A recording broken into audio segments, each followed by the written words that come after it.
Alec was born on the 12th of May 1895 in the small Yorkshire mill town of Elland. He was one of 6 children and the only boy. At the age of 13, he left school to work as a warper at Halstead's mill. Work in the mills was hard, 6 days per week, 10 to 12 hours per day. When not working, he spent time at the local Methodist chapel, where he was a keen member of the Boys' Brigade. The importance of the BB in his life is amplified by the use of their motto, "Sure and Steadfast," requested by his mother Ellen and featured on his grave at the Étaples military cemetery in France. The BB too remembered him and 21 others who fell in the First World War, with a commemorative plaque that was placed in the Wesleyan Chapel in Elland. At the outbreak of the war, he was 19 years old. He and several of his pals from the BB, including Jack Smith, enlisted straight away, and in October 1914, he and Jack were posted to the 1st 4th Battalion of the Duke of Wellingtons West Riding Regiment. After musket training in Huddersfield, the battalion moved to Doncaster in November 1914 to prepare for war. 6 months later, in April 1915, they left for France, first by train to Folkestone and then by ferry on the SS Invicta to Boulogne. Weighed down by full kit and wearing uncomfortable new boots, they made the punishing march to their first camp at Saint-Martin. They then transferred to the Flanders area of northern France, close to the Belgian border at Fleur Bay. This was a quiet sector, and routines involved 6 days on the front line in defensive positions, followed by 6 days in reserve, often involved in working parties constructing trenches. Combat was rifle to rifle, and exchanges with the enemy were few in number. Alec's role in the battalion was that of a runner, carrying messages between HQ and other sections, often under fire.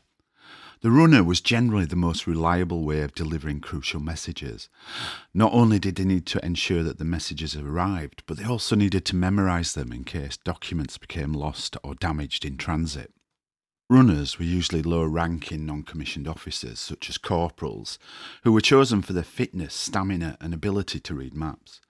They also had to be tough and resourceful enough to find their destination in any sort of weather, and sufficiently lithe and agile to navigate obstacles.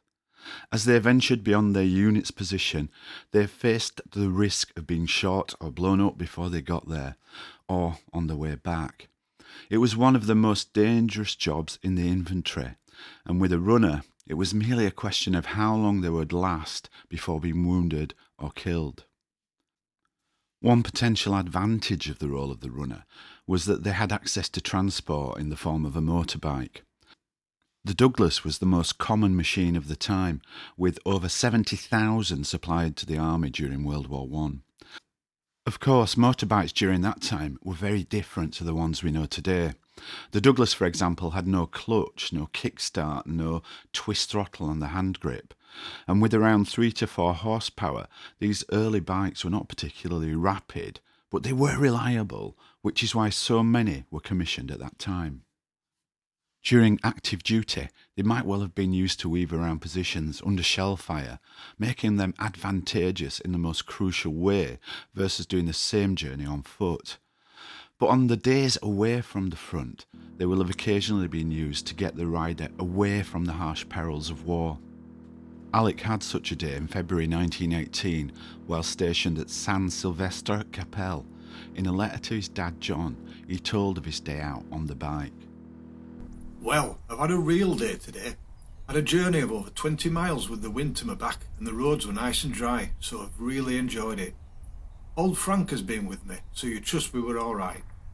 Sat down for dinner at 1 o'clock. By Jove, if you could have seen us, it would have done your eyesight good. Ham, eggs, bread and butter, as much sugar as we wanted, and nice sweets to finish off. That's just cost us short of 2 shillings in English money. And such a sweet girl to wait on us that could speak English just as good as us. So we were well away, and we went on our way rejoicing. In July, the battalion were moved to the Ypres salient, the epicentre of the Western Front. Famous for mud-bound trench warfare, it was already wet when they arrived in the middle of summer. Conditions worsened considerably as the year wore on into autumn and winter. The men lived in dugouts along the banks of the Ypres common canal, which was just a few hundred yards from the front line, meaning they were only ever a few yards away from the enemy. I'm standing now at an exact point which was the British front line in 1915 and 1917. So in 1915, the West Riding Regiment would have been here. This tree is a commemorative tree that marks the front line. Just a little short distance up here, you'll see the next tree. You'll notice it's got a different colour band around it. That's a red band, and that red band means that this was the German front line. So it's taking me 20 seconds to walk slowly between the two front lines. They were that close at this point, so close together.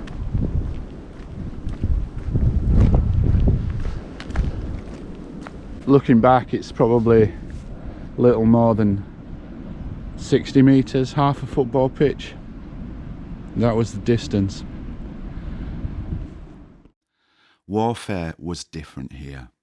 It was the battalion's first experience of trench mortars, machine gun fire and snipers. When not on the line, men would sleep and eat during the day and work in the night, usually constructing communication trenches. On October the 16th, 3 months into the tour, the battalion experienced its first face-to-face action of the war. A forward bombing post came under attack, first by artillery and then by a party of about 20 Germans equipped with grenades. They were beaten back with grenades and fire from a Maxim machine gun. They tried the same approach twice more, but the battalion held firm, though suffered many casualties in the process. They occupied the same positions on the extreme left of the salient for the next 2 months. Water in the trenches was often waist high, made worse by the Germans draining water from their trenches into the Allied ones. This meant that most of the trenches weren't usable, and therefore men had to move about on the open ground above the trenches. To avoid fire, they could only move about in the hours of darkness. Typically 48 hours in the front line meant a man would be soaked and cold for the duration. His boots would be full of water, he would stand in water and mud, he would experience physical pain, mental weariness and bodily fatigue. And he always knew he might not come back, like the one patrol in this tour where 48 men went up the line and only 4 returned 2 days later. On the 19th of December, which was the last day of their time in the Ypres salient, the battalion suffered a devastating gas attack. It caused utter chaos when at 5:30 a.m. an artillery bombardment rained down, breaking every telephone line. Then a greenish-white cloud of phosgene floated slowly towards the trenches. As soldiers fumbled to pull on their protective masks, many were caught out and suffered the devastating effects of gas. This resulted in 41 men killed and a similar number injured. Alec's pal, Jack Smith, was one of those killed. He's buried at Talana Farm Cemetery, about half a mile from the old front line. He and Alec were the same age, had been in the Elland Boys Brigade together, enlisted at the same time, and were both in the same battalion. Their paths will have crossed regularly in those early days of the war. There's little doubt that his death will have hit Alec very hard at the end of an incredibly tough 5-month stint on the front line. During that first tour in Ypres, the battalion had lost 340 men, a third of its fighting strength, either killed, missing or wounded. That front line at Ypres would stay largely unchanged for the next 2 years as a war of attrition took hold.